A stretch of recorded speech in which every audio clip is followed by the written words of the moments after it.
সাগরদিঘিতে তৃণমূলের বাজিমাত ৩৫,০০০ ভোটে জয়ী বাইরন বিশ্বাস।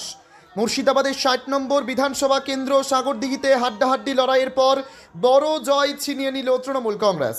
তৃণমূল প্রার্থী বাইরন বিশ্বাস প্রায় ৩৫,০০০ ভোটের ব্যবধানে জয়লাভ করে কার্যত রাজনৈতিক মহলে চমক তৈরি করেছেন। ভোট গণনার শুরু থেকেই টান টান উত্তেজনা বিরাজ করছিল সাগরদিঘি জুড়ে। প্রথম দিকে প্রতিদ্বন্দ্বীদের সঙ্গে কড়া লড়াই হলেও ধীরে ধীরে ব্যবধান বাড়াতে শুরু করেন বাইরন বিশ্বাস। শেষ পর্যন্ত বড় ব্যবধানে জয় নিশ্চিত করেন তিনি। এ জয়ের পর তৃণমূল কর্মী সমর্থকদের মধ্যে উৎসবের আবহ তৈরি হয়েছে। বিভিন্ন জায়গায় আবির খেলা, মিষ্টি বিলি ও উল্লাসে মেতে ওঠেন তারা। অন্যদিকে বিরোধী শিবিরে নেমে এসেছে হতাশার ছায়া। রাজনৈতিক বিশ্লেষকদের মতে স্থানীয় সংগঠন শক্তি, জনসংযোগ এবং উন্নয়নের ইস্যুই এই জয়ের মূল কারণ।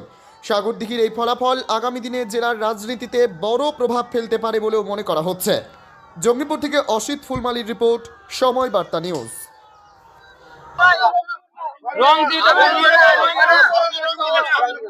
সাগরদিঘির মানুষের কাছে আমি চিরকৃতজ্ঞ থাকবো। এর আগেও আমাকে সম্মান দিয়েছিল, চেয়ার দিয়েছিল, পুনরায় আবার দিলেন। সাগরদিঘিকে আমি কোনোদিন বলতে পারবো না।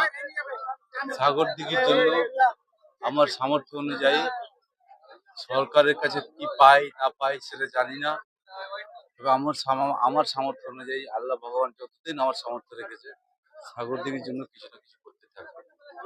ধন্যবাদ।